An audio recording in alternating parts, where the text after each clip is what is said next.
Halo Vismania, kali ini kita membahas tentang lipid profile atau profil lipid, profil kolesterol pada orang-orang yang melakukan diet LCHF, karbohidrat rendah, dan lemak tinggi. Ini dijelaskan oleh Dr. David Unwin, medical doctor, ya, family physician. Bagi yang penasaran tentang orang-orang yang melakukan diet LCHF dan takut dengan masalah kolesterol, silakan simak di video ini, ya.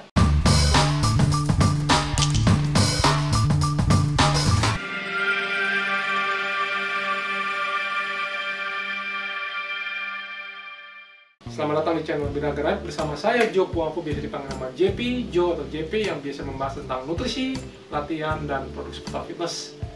Di video ini akan dijelaskan dalam bahasa Inggris tentang masalah seputar profil kolesterol pada orang-orang yang menjalankan diet rendah karbohidrat dan lemak tinggi. Ya, jangan khawatir, kita telah sematkan teks bahasa Indonesia supaya Anda bisa lebih memahaminya. Ya. So many patients and doctors are worried about cholesterol, and this is one of the most important reasons that you're going to take a baseline lipid profile, not just a cholesterol.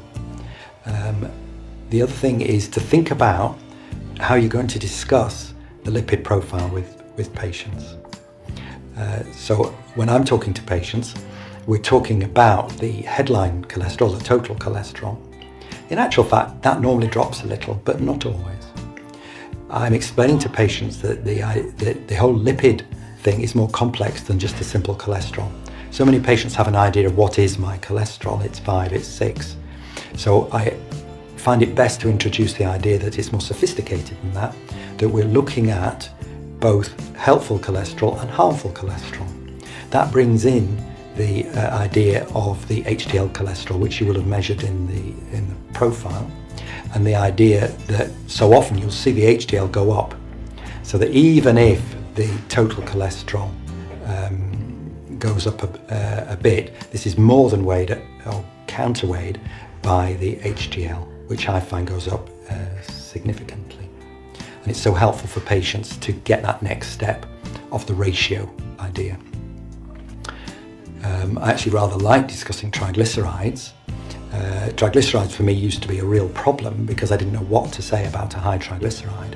But now showing an interest in triglyceride levels works in very well with a low-carb approach, because so often you're going to find significant improvements in triglyceride. Very often at the end of the day you're going to end up with patients and some things have improved and some things have got slightly worse possibly. And the idea is to help your patient understand there's a more sophisticated approach to managing a risk. That yes, your total cholesterol may have gone up a little perhaps, but actually weighed against that your HDL has improved and your triglyceride is better and your blood pressure is better. Because patients with their doctors have to make overall decisions about was this a good idea or a bad idea. But coming back to what I said at the beginning, in my own experience, most patients see nothing but improvements. Now, there has been some mention of hyper-responders. These are people whose cholesterol jumps up significantly on the low carb. I've seen this twice in 4.5 years, and in both cases the cholesterol did go up very significantly, but at the same time so many other risk factors improved substantially in terms of blood pressure, weight, how the patient felt about themselves, that these two patients on balance much preferred the low carb approach and decided for themselves they were not worried about this high cholesterol because they felt it was outweighed by the advantages of the approach.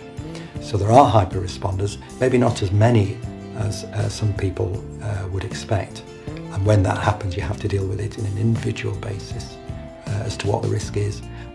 My final thought on that is you could do calcium scoring on the coronary arteries, and that would really tell you where that patient is in terms of risk. And then you wouldn't really need to worry too much about the cholesterol at all. But that's only going to, these hyper-responders are rare. The majority of your patients are going to see, on balance, better lipid profiles in my clinical experience. Semoga ini bermanfaat. Saya Joko. Sejujurnya Anda bahwa hidup ini adalah pilihan. Kita bebas memilih gaya hidup seperti apa, dan kita bebas memilih makanan yang kita konsumsi. Tapi kita tidak bebas dari konsekuensinya. Jadi, memang kesehatan bukan yang utama, tapi hal yang utama tidak bisa diraih tanpa kesehatan. Nah, kita tidak mungkin membayar orang melakukan push up, pull up, squat, tetapi kita yang mendapatkan ototnya. Jadi kita yang harus melakukan kepada diri kita sendiri. Saya Joko bersama BINARAGA.NET. Kami mengajak Anda membangun generasi baru yang lebih cerdas, fit, dan tangguh. Di BINARAGA.NET, kami selalu percaya bahwa setiap orang pasti bisa memiliki tubuh yang ideal dan sehat. Dengan subscribe, like, dan share video ini, Anda turut membantu membangun Indonesia sehat dan kuat. Salam cerdas fitness, saya JP.